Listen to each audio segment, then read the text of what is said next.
Asikutoe mtu kwenye focus ya kukwambia, anakwambia hakuna Mungu.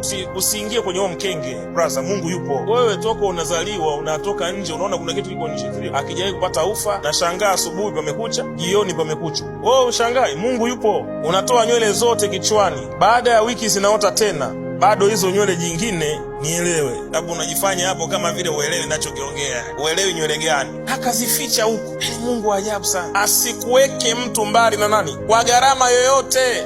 Unajua wewe toka umeanza kumfuata huyo Mungu umepata nini? Mwambie nilichopata cha kwanza ni kuwa hai mpaka leo. Nisikilize nikwambie brother, hakuna kitu George na thamani katika maisha yako kama uzima ulionao. Vitu vyote vinapita, magari yanapita, umaarufu unapita, cheo kinapita, hakuna kisichopita. Yani kwenye mwili wako kitakuongoroka kitu kimoja baada ya kingine. Sikuwa na upara mimi, kwa na nywele zangu nzuri sana miaka iliyopita kama singa hivi. Umeelewa vizuri? Leo napaka piko. Au izaliwa hivi mzee. Kila kitu kitapita, lakini neno litafanyaje? Litasimama. Kwa hiyo mtu asikuondoe kwenye makusudi ya Mungu kwa sababu ya yote ile.